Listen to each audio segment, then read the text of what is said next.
the Prophet's death. One night, shortly after his return to Medina, the Prophet, peace be upon him, woke up at midnight and asked his servant Abd Allah to saddle his mule.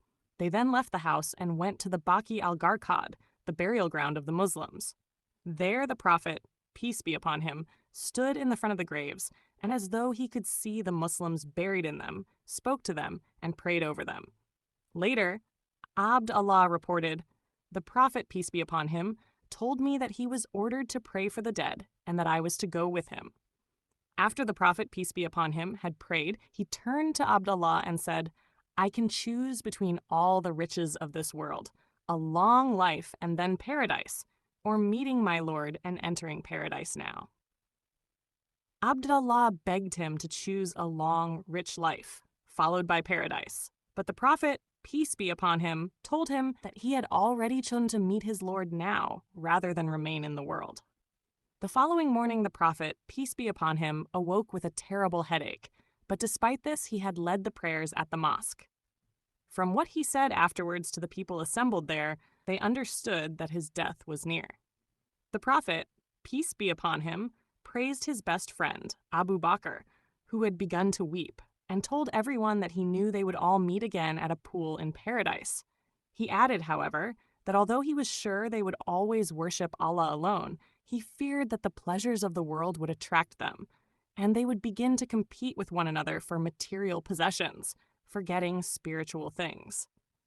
Soon after, the Prophet, peace be upon him, requested that he be moved to the room of Aisha, one of his wives.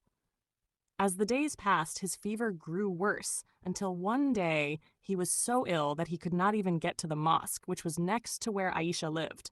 The Prophet, peace be upon him, told Aisha to tell the Muslims to let Abu Bakr, her father, lead the prayer, which made them very sad, for this was the first time anyone had taken the Prophet's place.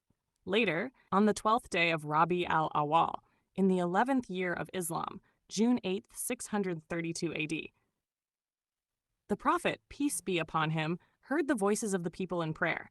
With great effort, he got up and looked from his door at all the Muslims who were assembled in rows behind Abu Bakr.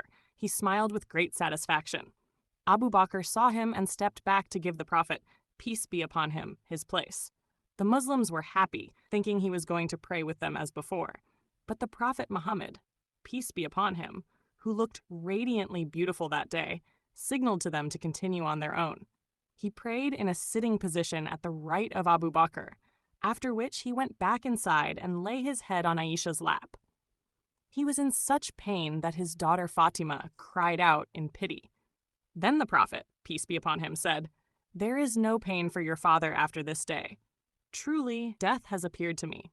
We must all suffer it till the day of judgment." As he lay there, Aisha remembered that he had once said, "Allah never takes a prophet to himself without giving him the choice." Then she heard the Prophet, peace be upon him, speak. His last words were, "Nay, rather the exalted communion of paradise." Aisha then said to herself, "So, by Allah, he is not choosing us." When the people in the mosque heard that the Prophet, peace be upon him, was dead, they were filled with grief.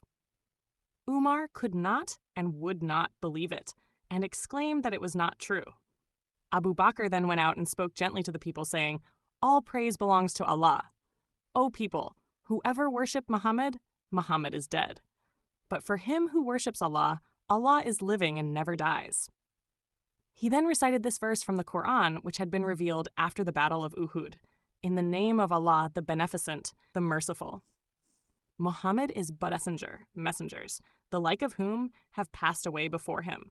Will it be that, when he dies or is slain, you will turn back on your heels? He who turns back does no hurt to Allah, and Allah will reward the thankful. No soul can ever die except by Allah's permission and at a term appointed. Whoso desires the reward of the world, we bestow on him thereof, and whosoever desires the reward of the hereafter, we bestow on him thereof. We shall reward the thankful.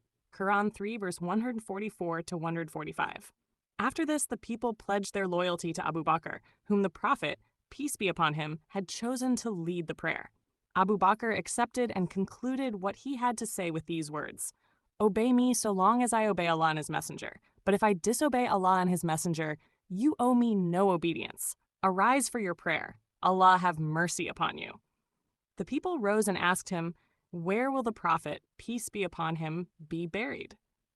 Abu Bakr remembered that the Prophet, peace be upon him, had said, "No prophet dies who is not buried on the spot where he died." And so the Prophet, peace be upon him, was buried in a grave dug in the floor of Aisha's room, in the house next to the mosque. The spot became known as the Haram al-Nabawi, and Muslims from all over the world go there to pray and to give their blessings and greetings of peace to the Prophet Muhammad, peace be upon him. And lo, thine verily will be a reward unfailing. And lo, thou art of a tremendous nature,